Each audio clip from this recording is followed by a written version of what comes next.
I want to propose something to you all today. I want to propose that you resolve something very powerful, to love who you are right now. And of course, I think that wanting to be your best self and setting goals and intentions is really major. Take a moment to look at what is really running through your mind about yourself that may be holding you back.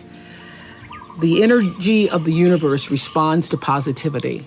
And so if you're telling yourself you're not slim enough, you're not good enough, when that negative chatter starts in your head, stops, lean away from it. When you let those thoughts of not being enough seep in, you can't really act out the best of yourself. So your actions must be in alignment with all the goodness and strengths that you know to be true about yourself. Life is like a wave, and you ride it through the ups and downs, the steady times, and then you anchor yourself in the storms. A mistake is a life experience designed to move you in a different direction. And a mistake might be more important to your supreme destiny than even a triumph. Know that your life is way bigger than any one experience. So when those mistakes happen, you use them to guide you to the next right move. What mistake or mistakes have you made in your life that you need to, number one, forgive yourself for? And what mistakes turned out to be blessings in disguise? It's all about progress, not about perfection, because nobody's perfect. It's about progress. I believe that when you're fully present, that's when you're actually fully alive.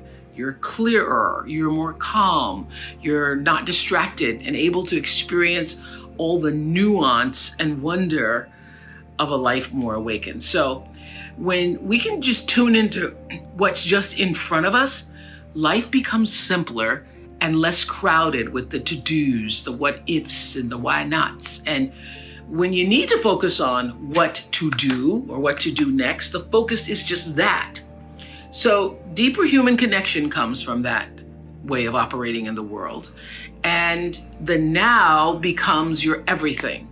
Now, this is what I know, that it's one of the most impactful spiritual practices, knowing the power of now. Because the only moment we all have, you have, I have, is now. Past, already gone. The future, not even your next breath, guaranteed. Letting go of energy that's clouding your vision and holding you back. It's a life practice that I learned long ago that has freed me, so many ways. It's a fact that holding grudges against somebody who's done you wrong, or revisiting hurtful situations in your head over and over, only weighs you down and prevents you from being who you're meant to be right now, because you're still energetically holding on to the past. The energy that you put into constantly rewinding to the resentment. Why did they do that? Why did they say that to me? I didn't deserve to be treated that way. All of that only keeps you stuck. It will never change what happened. You gotta press stop and reject the urge to keep replaying so that you can then fast forward into the now for yourself. You know, a lot of people think that holding on to things that disempowered them is going to somehow magically turn it around. You have to release the notion, give up the hope that the past could have been any different. And you also must release the idea that people would do what you might do in any given instance. This is a big one. I had to learn and relearn before I actually got it. Expecting people to do what you would do in a situation only leads to your disappointment, not theirs. They're going on with their life. So let people be who they are, and either you accept it or you don't. Not doing that keeps you stuck in a circumstance that actually costs you time, costs you energy. And I can guarantee that oftentimes the person on the other side of the bitterness you're holding on to, they're not even thinking about you. In fact, they probably have just moved on. They certainly aren't obsessing the way you are. Think of it like letting go of any bad habit that just doesn't serve your well-being. Not an easy task. Taking the road to a more enlightened, healthy existence never is. So this is what I want to ask you to ask yourself. Why am I holding on to this? How is this serving me? And really think about the answer. Maybe it makes you feel validated. Maybe it makes you feel righteous. Or maybe taking on the pain is your way of recognizing the injustice so that even though it won't be made right, it can at least not be forgotten. It's very difficult for me to even see myself as successful because I still see myself as in the process of becoming successful. To me, successful is getting to the point where you are absolutely comfortable with yourself. And it does not matter how many things you have acquired. The ability to learn to say no and not to feel guilty about it, to me, is about the greatest success I have achieved. It's the same thing that prevents you from being abused as a child, that prevents you from being abused as an adult, that allows you to build success for yourself. I will not be treated this way. I demand only the best for myself. You are worthy to say no. That it's okay if you say no. It's okay if you say no and then people don't like you. That's really okay. The important thing is how you feel about what you're doing, how you feel about yourself. It's a long struggle, though. It's a long struggle. And I'm just hoping that, in the work that I do on the show and the speaking that I do around the country, and that young people who are watching this can get the lesson sooner than I did. Because it's painful, because you keep repeating it over and over and over until you get it right. And what I found is that every time you have to repeat the lesson, it gets worse. Because I call it God trying to get your attention, the universe trying to get your attention. So we didn't get your attention the first time, so we're gonna have to hit you a little harder this time. So I'm still doing it, I'm still learning. Turn your wounds into wisdom. You will be wounded many times in your life. You'll make mistakes. Some people will call them failures. But I have learned that failure is really God's way of saying, excuse me, you're moving in the wrong direction. What is the truest, highest vision that you hold for yourself? No matter where you are in your life, there's always the next level. There's always the next level to the last breath. So I feel that I always knew that I would be done with the show when I felt like, oh, I've said as much as I could say here on this platform. So I feel that until you have used your value as a human being, you're not done. I teach them that there is no life without cultivating a spiritual life, because you are first and foremost a spiritual being having a human experience. And if you lose sight of that, it's easy to get lost in the world, and no one can save a world that they're lost in when they've lost sight of their own North Star. So having a spiritual life actually means actively and ritually creating the space in your life all the time for gratitude, for kindness, for empathy, for inspiration, for joy, and for reverence for life in the home of your soul first. And then working to spread that inner joy outward. It means slowing down. It means taking in the moment. It means being exactly where you are, not distracted somewhere else. It means knowing who you are and getting about the business of fulfilling why you really came to our planet. It is your job to make yourself whole. Not perfect, but whole and full. Your real work in life, your real work, is to fill yourself till your cup runneth over, so that you're never grasping and needy, clamoring and insecure. When you're saying, I know who I am, and I'm telling you, it's the thread that runs through everything. It's the thing that allows you to stand in your own truth. And one of the things for years that Maya Angelou used to say to me is, baby, you need to know that you alone are enough. You alone are enough. What I know for sure is that in this world, time is a moving on, and it's our most valuable commodity. You can never get it back. So staying in that loop, playing it over and over in your head of hurt, only amplifies your pain. Let it go.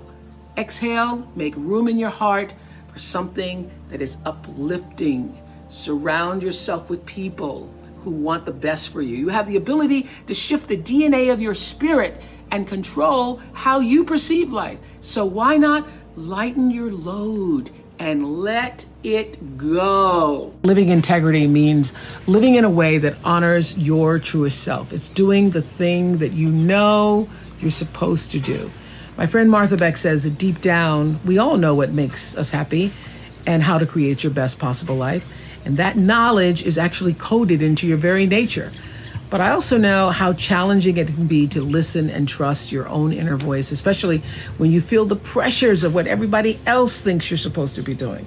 You're supposed to get married. You're supposed to stay married. You're supposed to have a baby. You're supposed to have a picture-perfect home. But here's something that I'm hoping you all will realize for yourself. Sometimes it takes doing the things that people or society say you're not supposed to be doing to find out what is true for you. What are you really supposed to be doing? For example, at the very beginning of my career, some of you have heard this story, I worked as a news anchor and reporter in Baltimore. It taught me a lot about life. And during that time, I knew I wasn't being my authentic self. I didn't like doing the news. I just didn't like it. But the voice of my father, who thought he knew what I was supposed to do, and even my own voice saying, wow, this is an important job. My father was saying, don't you give up that job, girl. You're making $25,000. You're never going to make that in 1 year. So eventually, my bosses let their feelings be known. They took me off the news and put me on this local talk show called People Are Talking.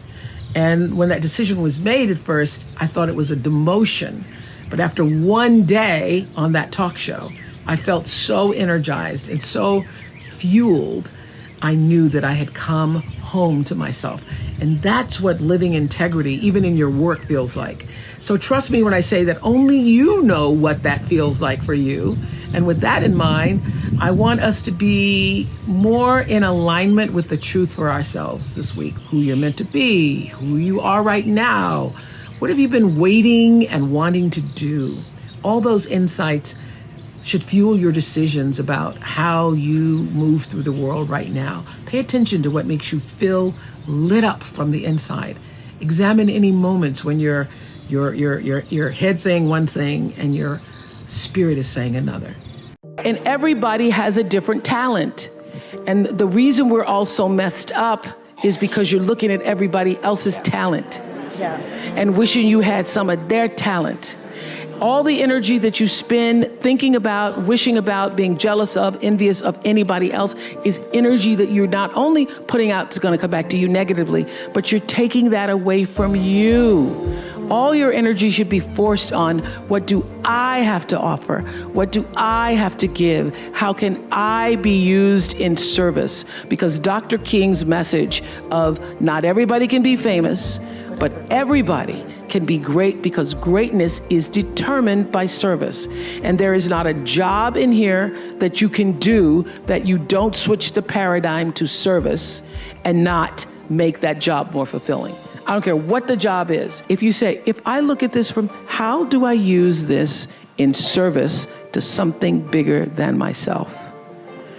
It no longer becomes a job. It becomes an offering to the world. There is not one thing that has ever happened to you.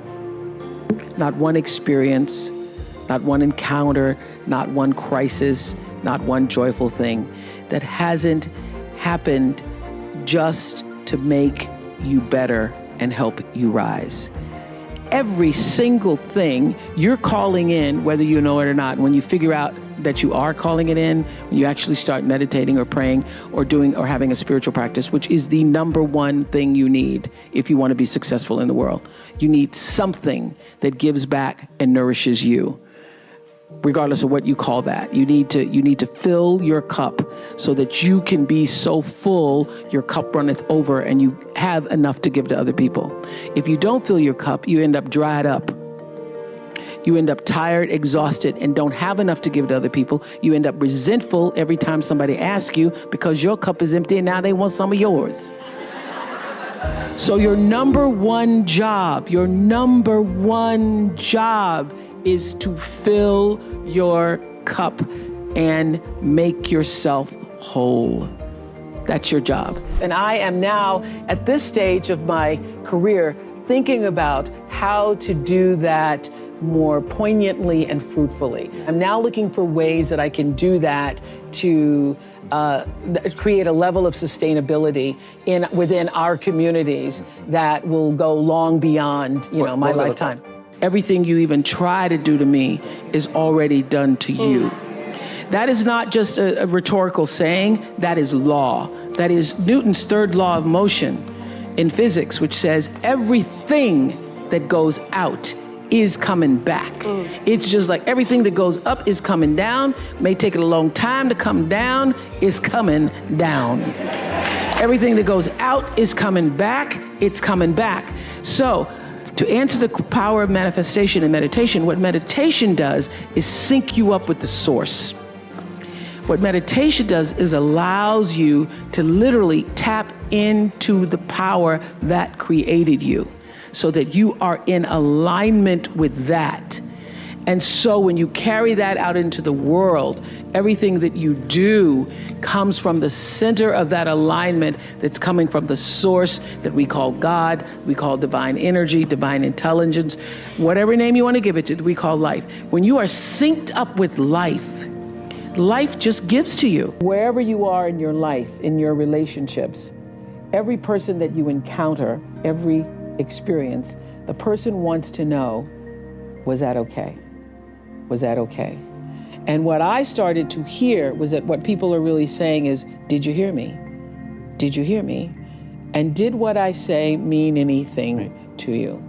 And so I started to listen with that in mind, with that intention of validating that your being here, you're speaking to me, you're taking the time to do this with me is important because you matter. And that's true for everybody who's watching or listening, that every argument that you ever have, every encounter, the person just wants to know, did you hear me? Did you see me? And did I say anything that mattered? You will find true success and happiness if you have only one goal. There really is only one, and that is this: to fulfill the highest, most truthful expression of yourself as a human being. You want to max out your humanity by using your energy to lift yourself up, your family, and the people around you. Theologian Howard Thurman said it best. He said, don't ask yourself what the world needs. Ask yourself what makes you come alive, and then go do that. Because what the world needs is people who have come alive. Do you believe that you are worthy of happiness? Do you believe that happiness, success, abundance, comfort, fulfillment, peace, joy, love is a part of your birthright? Is that what you believe? Or do you believe something else? Because you will manifest the life that you believe. I've always known that no matter what my belief is, I'm going to be all right. Empowerment is authority. It is a signed permission slip to actually seize the day. It's the process of getting stronger and more confident and more engaged. And to be empowered is to move through the world without any kind of fear or any kind of apology. And with these gifts comes an even deeper privilege, I believe, and that is the ability to take charge of your own life, to own yourself, and claim your rights. And here's what I know for sure, that to whom much is given, much is expected. And I have been given so much. I've earned it, I've been blessed with it, but I've been given a lot. And that's why I've chosen to use my life to lift other people up. Nobody's journey is seamless or smooth. We all stumble, we all have setbacks. If things go wrong, you hit a dead end, as you will. It's just life's way of saying, time to change course. So ask every failure, this is what I do. Every failure, every crisis, every difficult time, I say, what is this here to teach me? And as soon as you get the lesson, you get to move on.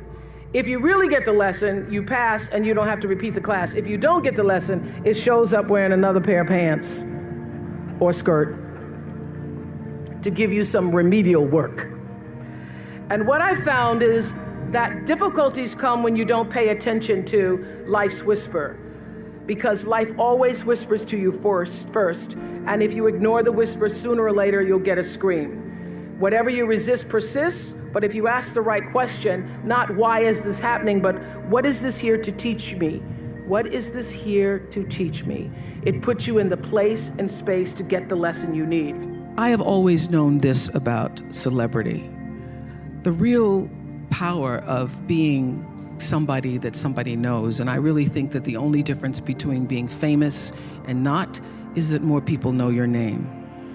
So the only difference between understanding that is understanding that what Selma has done, what Susan has done, what Anna has done, Rebecca has done, what Jim has done, what I've done, you too can do.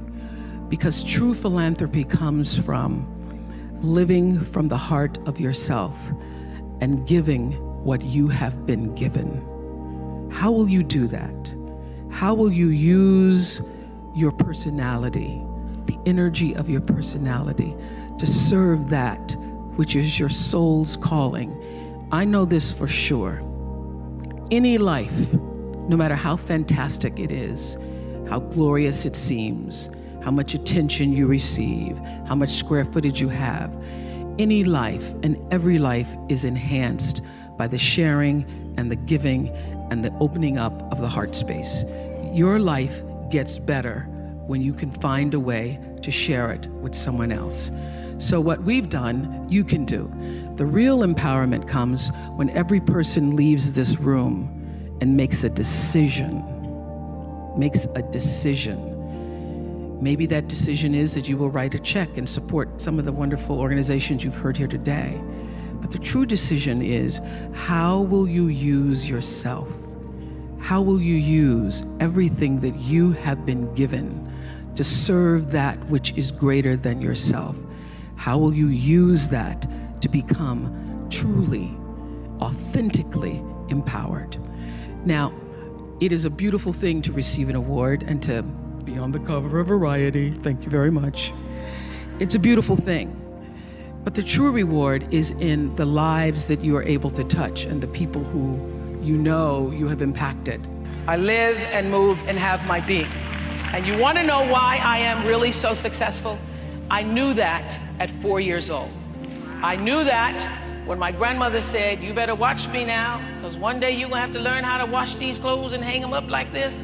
So I'd watch how I hold these clothespins in my mouth. I went,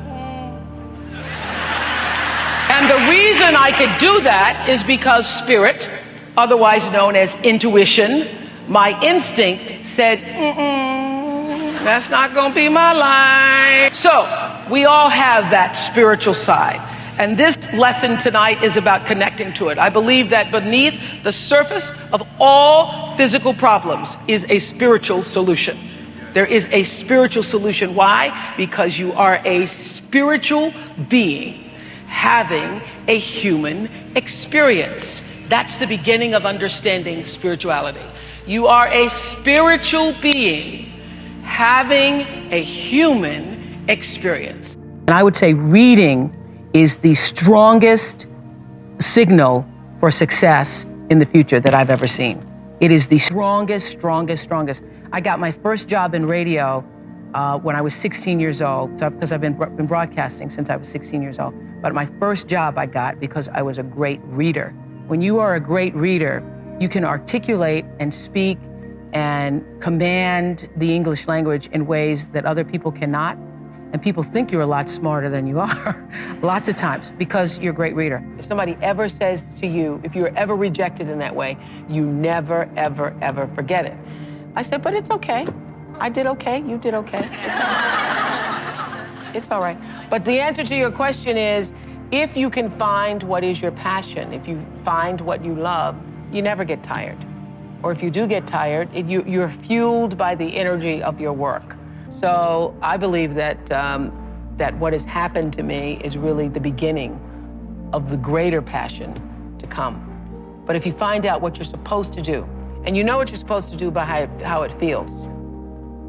You know, people wait on the voice of God to be the Moses in the burning bush. I think that was only Bible talk, you know, because he doesn't come to burning bushes for people. He comes through your heart. He speaks through your heart, through your feelings. And so you know if you're doing the right thing, if it feels like it's right to you. And when you hit the thing that feels right, when you know it's the right thing. You know it's right because it gives you your juice, and you know it's right because you would do it for nothing. You would do it for nothing and find a way to be able just to do it in order to be able to continue. That's how you know you're doing what you're supposed to be doing. From time to time, you may stumble, fall. You will for sure count on this. No doubt. You will have questions and you will have doubts about your path. But I know this, if you're willing to listen, to be guided by that still small voice that is the GPS within yourself, to find out what makes you come alive, you will be more than okay. You will be happy, you will be successful, and you will make a difference in the world. Many times you will have angst and worry about things and put yourself in a state, like someone said this morning because their phone went off, they were mortified over a phone. I said, really? You will put yourself in a state when the other person really isn't even thinking about you. So learning that I could specifically determine for myself what the boundaries were for me, what I wanted to do, give my money, give my time, give of my service to who I wanted to give it to when I did, that I get to make that decision.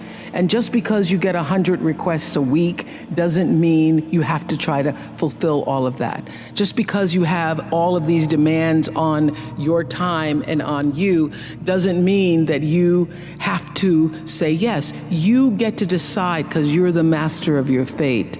The captain of your soul, as William Ernest Henley said in Invictus.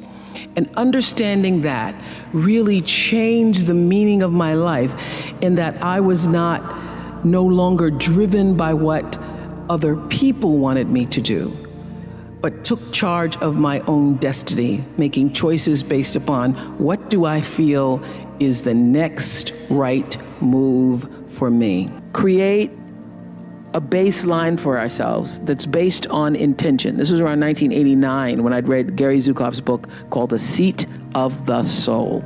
And that book was life-changing for me because in it he talked about the power of intention and that cause and effect, what goes out comes back, is determined by your intention. The energy of your intention is what determines your life.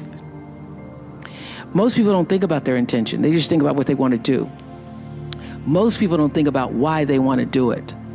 But what's going to come back to you, the energy that's going to come back to you, is the real why of why you did it.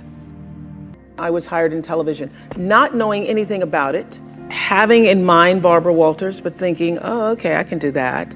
Not knowing how to write or film or anything.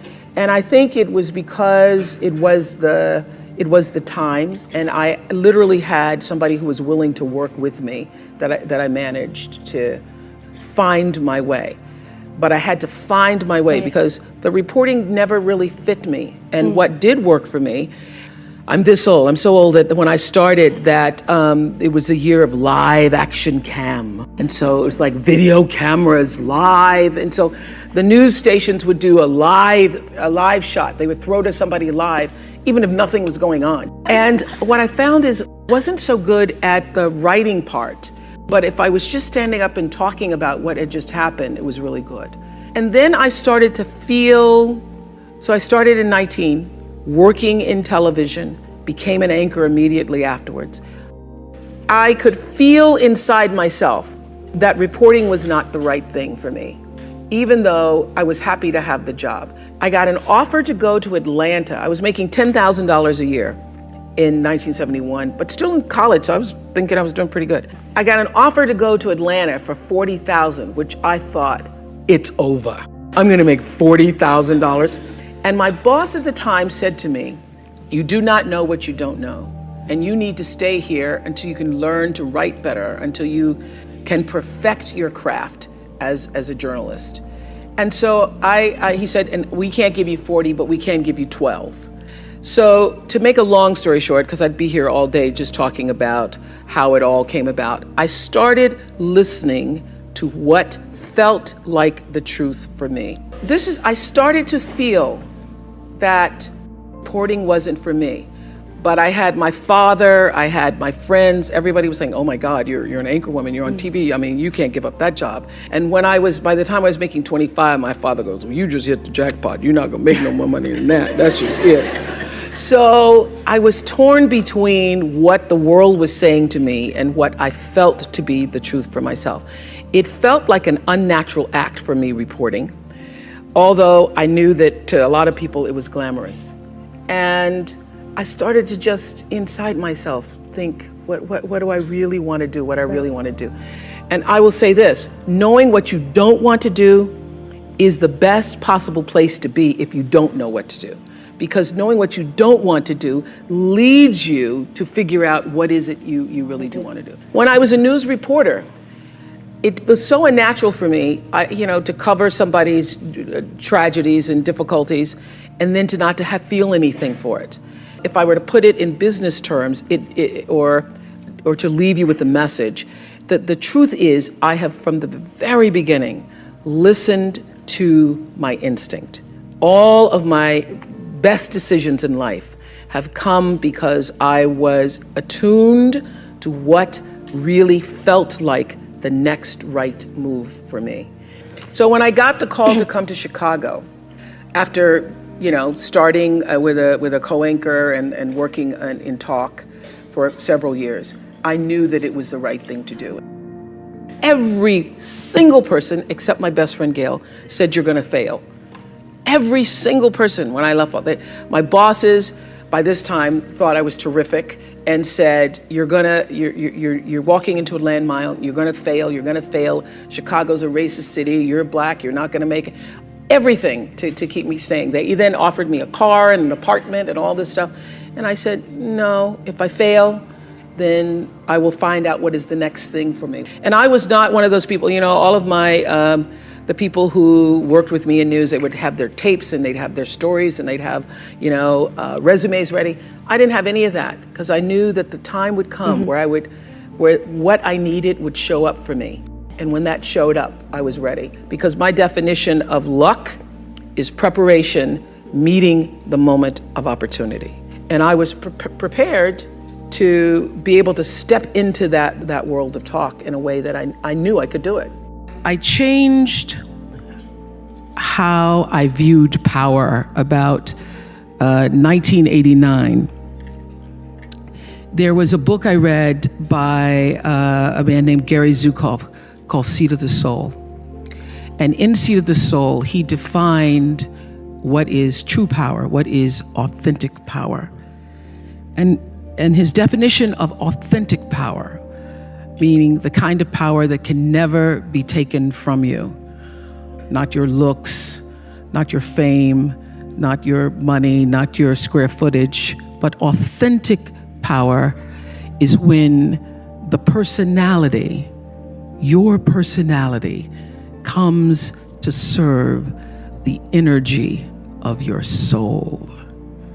When you are able to align who you are, who you've become in the world, with really what you've come to do in the world, when your personality serves the soul.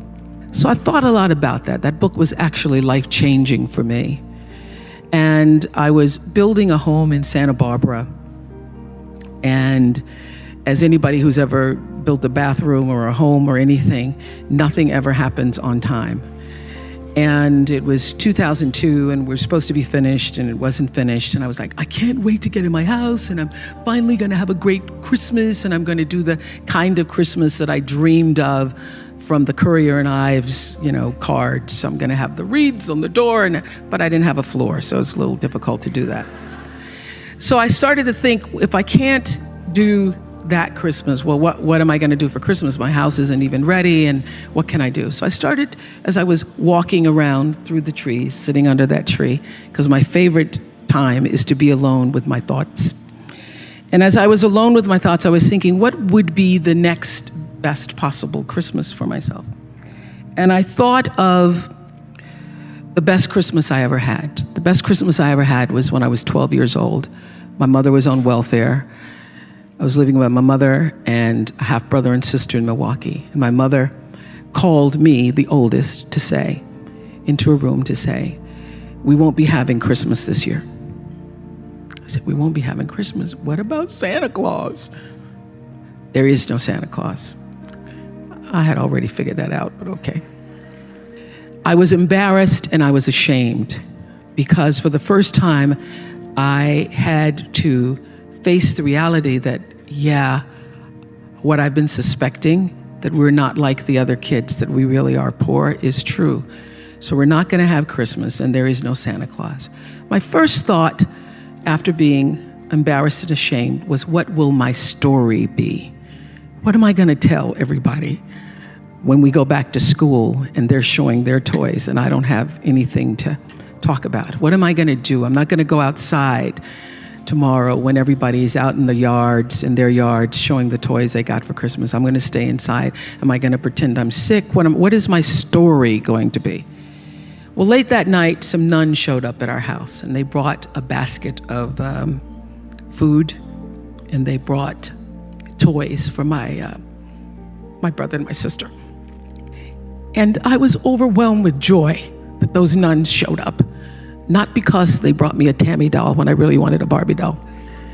I was overwhelmed because somebody remembered that we existed and somebody cared enough in the middle of the night to come to our house with food and toys. And also I would now have a story.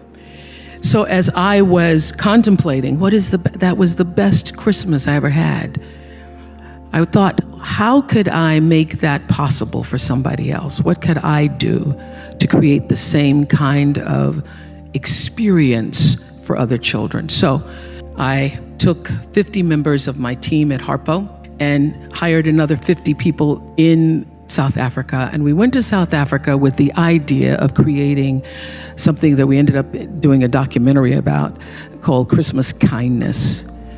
Christmas Kindness, using my personality to serve the energy of my soul. So we went from village to village, offering toys and clothes, food, soccer balls to children who'd never experienced Christmas before. And early in the morning, you could see them lining up by the thousands to come. And we actually went to 10 or 12 villages to do this. And people said to me at the time, oh, that's so frivolous and the kids won't remember it. And why don't you use your money to do something else more substantial, Oprah? And I said, they may not remember the toy. They may not remember the clothes, although they were most excited, the children, to open boxes containing clothes because, as their caretaker said to us, having new clothes made them not feel poor. And for so many of these kids, it was the first time they'd ever experienced having something that was new for them. They may not remember what they got in the box, but they will remember that somebody remembered them. They will remember the experience. I know you all have heard the phrase, everybody makes mistakes, countless times in your life, and maybe even said it to console someone and encourage them to not dwell on a misstep. So I'm asking today, why do we let our mistakes overshadow our good decisions and accomplishments? What I know for sure is that mistakes are here to help define us. And when I started the Oprah Winfrey Network, I definitely made some mistakes, some missteps. We launched before we were ready. And I got to tell y'all, if I knew then what I know now, I would have done a lot of things differently. I remember saying at the time that if I was to write a book about it, I would call it Mistakes 101. Sometimes when you aren't listening to those inner voices and the knowing of your own purpose, you can get off track. And even when I know how to listen, sometimes if I don't listen, I get off track really quickly. You can get in the wrong relationships, or you can do things prematurely, get yourself off track. Well, this is what I know. Every perceived mistake can be an opportunity to know better and do better. And from that perspective, there really is no such thing as failure. We may perceive it that way in the moment, but things always turn around and eventually lead you to the path that you're supposed to be on if you're paying attention. What are you here to do? What are you here to fulfill? What are you here to offer? Maybe it's friendship, companionship, leadership. Maybe you're all the ships, including the mothership that's always steering things forward for the rest of the people in your life? Well, I want you to know this for sure. Life is like a wave, and you ride it through the ups and downs, the steady times, and then you anchor yourself in the storms. A mistake is a life experience designed to move you in a different direction. And a mistake might be more important to your supreme destiny than even a triumph. Know that your life is way bigger than any one experience. So when those mistakes happen, you use them to guide you to the next right move. Learn from it. Ask, what is this here to teach me? And then let it go, because you're always where you need to be. My favorite quote from Eckhart Tolle's A New Earth has gotten me through many a mistake and many a storm. It says, life will give you whatever experience is most helpful for the evolution of your consciousness. And how do you know this is the experience you need? Because this is the experience you are having at this moment. That knowing has helped me through many a moment. I never knew what a brand was when I first started out. I didn't even know what that was. I became a brand by making every decision flow from the truth of myself. Every choice I made for every show that was going to be on the air, I made based upon, does this feel right? Does this feel right? Does this feel right? Is this going to help somebody? Is this going to help somebody? That's not going to help somebody. And I learned, my biggest teachers were people like the Ku Klux Klan and skinheads, because I was sitting on television one day doing an interview with the KKK. And I realized in that moment that the energy that I was broadcasting throughout the world was energy that I did not want to be a part of. And so I literally, in the middle of a commercial break, I just thought, I will never do this again. I will only allow my platform to be used as a force for good. And that there are many forms of the KKK, even if it's not called that. So I really made a conscious decision to use myself and to use the platform for that which I thought was going to enhance, enlighten people in a way. So that's the difference. In that moment, I stopped being used by television and made a decision to use television. Does this happen to y'all? The older you get, you find it hard to believe the number you are, because you still feel like you've always felt. At the end of this week, I'm turning 68. I can't even fathom that number, because when I was much younger, 68 felt not just old, it felt ancient. And now, this is what I know, it's just a marker, how many trips you've been around the sun, because we get to determine what that number means for each of us. A good friend asked me recently, did I consider myself retired? And I say, no, I don't. Not a word in my vocabulary. Although I no longer do the show that was a mainstay of my career, I refocus my energy elsewhere, and I'm always staying open to new possibilities and opportunities. So I'm never closed to new ideas, producing new television dramas for OWN, traveling. So for me, as I approach yet another turn around the sun, I truly believe that many more delights are ahead, and I hope that you all feel the same. Barring major health setbacks, age is whatever number you choose to feel. Gail says she feels 45. I don't even have a number, because I just feel like now, the present moment, because that's all we ever have. The past is gone, the future's not promised to anybody, and when the future does show up, it's still going to be the now. So I celebrate, and consistently remind myself to stay in this moment, doing whatever this moment requires, giving it my full attention. And in this moment, I feel connected to the source of all things. I feel wise and peaceful and content. And yet, this moment allows me to see it's never too late to reach a new height that you never thought possible, or achieve a new goal. It can be as small as picking up a new hobby to add a little more joy in your day, as radical as moving across the country to pursue the life you've always wanted. Whatever you've dared to desire, I encourage you to pursue it in the hopes of starting a next chapter that is bigger and fuller than anything you've lived thus far. So just keep growing and becoming more of yourself. That's the goal. through relationships, through challenges, through victories and setbacks, big and small, to recognize that you aren't just living out your days, you are life, expressing itself through your physical body, your personality, your emotions. And it's never too late to take the reins. In the famous lines of Invictus, you are the master of your fate. You are the captain of your soul. You know, Maya Angelou said to me years ago when I'd come back from doing my school in South Africa, the opening of the school, and she wasn't able to attend, so I came directly from South Africa to Maya's house, Jay, and I was sitting at the kitchen table and she was teaching me how to make biscuits, and I said, oh, Maya, that school's going to be my legacy. It's going to be incredible. And she said, you have no idea what your legacy is going to be, because your legacy is every life you touch. Your legacy isn't one thing. Your legacy is everybody who was moved to, who watched your show, who went back to school, who got out of a domestic violent relationship, who changed the way they saw things. What I realize is that if you come into success and fame, and particularly fame, because fame is its own world in definition, because it really is based upon what other people think of you. So, because fame isn't what you think of yourself, it's what other people think of you. If you come into that and you don't have a grounded, centered self, you will be controlled by the outside instead of the inside.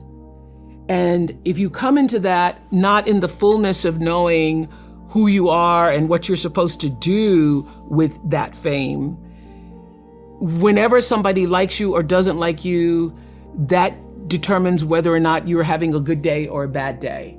And you have lost control of your own life. So I think what fame teaches you quickly is to grow the wholeness within yourself, so that you're not controlled by others' outside opinions of you. Each of us comes into the world with our own worldview, and that worldview is actually shaped from the crib.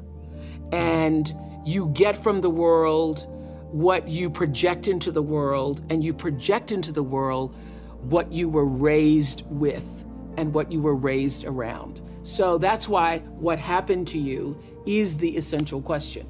I want people to understand, most importantly, that when you are arguing with a friend and they act like they can't hear you because they're arguing so strongly back at you, they really can't because of the way the brain is structured. So when you're in fear mode, anxiety mode, when you're really amped up, both of you need to calm down, take a walk, take a break, and come back. Well, you start with understanding that your cup being full is how you allow yourself to give to other people. You can't give what you don't have. You can't love if you haven't been loved. You don't even know how to begin to do that. So I think it begins with fundamentally understanding that you are worthy enough, you are valuable enough, you matter enough to give yourself the love that you deserve. And that starts by taking out time for yourself. So I have my own rhythm and pattern. I know that if I go 6 days and then by the 7th or 8th, don't give myself a break, that lots of other things give. That I'm not as alert, I'm not as attuned, I'm not as centered, I'm not as focused. So I know that is my limit. I cannot go beyond a certain amount of days. And for me, walking in nature is my solace. It is where I feel that I am one with all, and all being, all creation and, connected.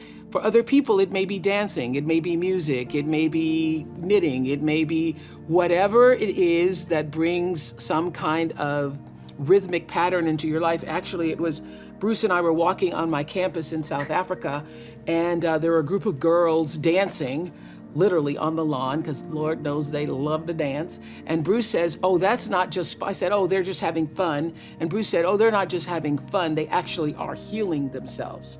Because the rhythmic pattern, that's why when you've been in an argument with someone, or you're in the middle of an argument with somebody, if you just go and take a walk, or you go and turn on some music and you start dancing. If you just have some form of movement, you feel better. One of the most important things, most important takeaways from what happened to you, I believe, is understanding how the brain works. You understand that when you're upset or in fear or angry or are in an antagonized state, and you're trying to reason with a person, a child, your spouse, your boss, your friend, they literally cannot hear you because the reasoning part of the brain is in the cortex, and what you're saying is only reaching the brain stem. So whenever somebody is dysregulated, which is what that is, being anxious and fearful and yelling and screaming, the thing to do is to calm yourself first. Then you will be able to help that other person get calm and regulated. That's how you get to reason. But if you both are just yelling at each other, literally, and you're going, you don't hear me, and you don't hear me either, and you don't, they actually cannot hear you. That's what I thought was so fascinating. One of the most important things I have learned with coping is to accept this moment for what it is. Do not spend your energy pushing again, and that's whether you are late in traffic or whether you are late on your bills and you don't know where the next paycheck is coming from to do it. Don't spend your energy resisting what is. You know, the 5 stages of grief begin with shock and denial and end with acceptance. I have found that to be a great formula for operating in any crisis or challenging circumstance. Get to acceptance as quickly as you can, and that will allow you to cope better with this present moment. Because when you are pushing against, I wish it wasn't this way. I mean, I've seen so many people during this pandemic. Last March, I can't wait until this is over. That was last March. Now we're a year later, and they've spent the year in resistance instead of, this is where we are. Not so sure when we're gonna get to shore.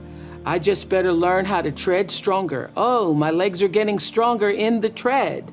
So being able to accept the treading moment for what it is, and having the wisdom, the faith, the understanding, the knowing that you're not gonna be in this moment forever. Because if life does anything, it consistently changes.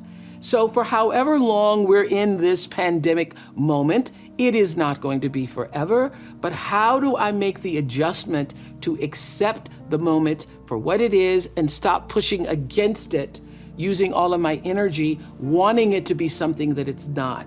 It's that whole adage of accepting the things you can change and being willing to live with the things you cannot. So that has been the most helpful for me. I don't have a problem coping because I immediately go to, this is what it is.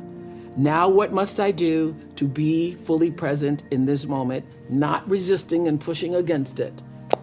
I thought trauma had to be a big, gigantic experience. You had to go through a tsunami, literally, if not literally a tsunami-like crisis in your life. A fire, a hurricane, a tragedy, a car accident, a stabbing, somebody died.